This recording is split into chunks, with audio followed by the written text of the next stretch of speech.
En passant, French, paresse, lit. In passing, is a move in chess.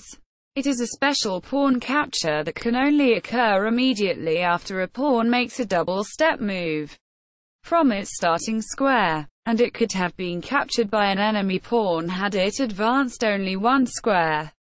The opponent captures the just moved pawn as it passes through the first square. The result is the same as if the pawn had advanced only one square and the enemy pawn had captured it normally. The en passant capture must be made on the very next turn, or the right to do so is lost like any other move. If an en passant capture is the only legal move available, it must be played. En passant capture is a common theme in chess compositions. The en passant capture rule was added in the 15th century when the rule that gave pawns an initial double-step move was introduced. It prevents a pawn from using the two-square advance to pass an adjacent enemy pawn without the risk of being captured. Conditions: a pawn on its fifth rank may capture an enemy pawn on an adjacent file that has moved two squares in a single move, as if the pawn had moved only one square. The conditions are: the capturing pawn must be on its fifth rank, the captured pawn must be on an adjacent file and must have just moved two squares in a single move, i.e. a double-step move. The capture can only be made on the move immediately after the opposing pawn makes the double-step move. Otherwise, the right to capture it en passant is lost. En passant is a unique privilege of pawns. Other pieces cannot capture en passant. It is the only capture in chess in which the capturing piece does not replace the captured piece on its square. Notation: in either algebraic or descriptive chess notation, en passant captures are sometimes denoted by E, P, or similar, but such notation is not required. In algebraic notation, the capturing move is written as if the captured pawn advanced only one square. For example, bar 3, or bar 3 EP. In the first example, examples. In the opening, there are some examples of en passant in chess openings. In this line from Petrov's defense, white can capture the pawn on d5 en passant on his sixth move. 1. e4 e5. 2. nf3 nf6. 3. d4 ex d4. 4. e5 ne4. 5. qx d4 d5. Diagram. 6. exd6 ep. Another example occurs in the French defense after 1, e4 e6 2, e5. A move once advocated by Wilhelm Steinitz.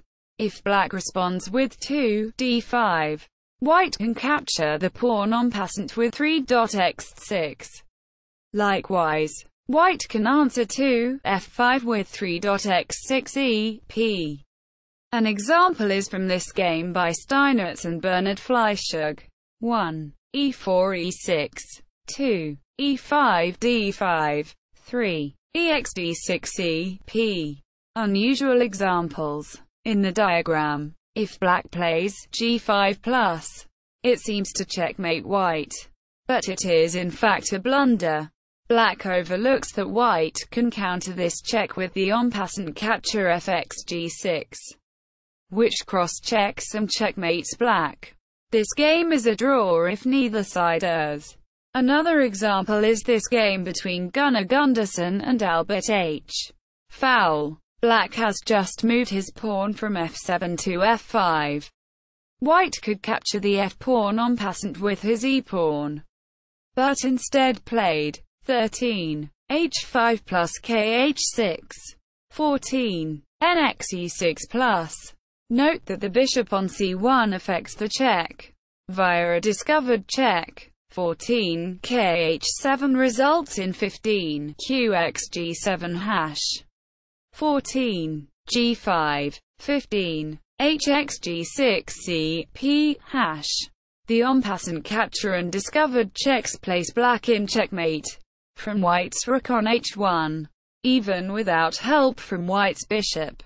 An en passant capture is the only way a double check can be delivered without one of the checking pieces moving, as in this position. The largest known number of en passant captures in one game is 3, shared by 3 games. In none of them were all 3 captures by the same player. The earliest known example is a 1980 game between Alexandru Sorin-Segal and Karl-Heinz Podsielny. In chess compositions, en passant captures have often been used as a theme in chess compositions, as they produce striking effects in the opening and closing of lines. In the 1938 composition by Kenneth S. Howard, the key move 1, d4 introduces the threat of 2, d5 plus cx d5 3, bx d5 hash. Black may capture the d4 pawn en passant in either of 2 ways. The capture 1, ex d3 ep, shifts the e4 pawn from the e to the d file, preventing an en passant capture after white plays 2, f4, to stop the threatened mate. 3, f5 hash. Black may advance 2, f5, but this allows white to play 3, ex f6 ep, hash with checkmate due to the decisive opening of the e file. If black plays 1, cx d3 ep, white exploits the newly opened a2 g8 diagonal with 2, qa2 plus d5 3, cx d6 ep, hash. An example showing the effect en passant captures have on pins is this 1902 composition by Sommerfeld. The key move 1, d4, threatens 2, qf2 hash. The black e-pawn is now simultaneously pinned and unpinned, as 1.x3 ep plus is illegal, but 1, e3 plus is not. This however removes the black king's access to e3, allowing 2, d5 hash. Historical context, allowing the en passant capture, together with the introduction of the 2-square first move for pawns, was one of the last major rule changes in European chess, and occurred between 1200 and 1600. Other relatively recent rule changes were castling, the unlimited range for queens and bishops. Spanish master Ruy López de Segura gives the rule in his 1561 book Libro de la Invención Liberal y Art del Juego del Ajedrez, and a change to the rules on pawn promotion.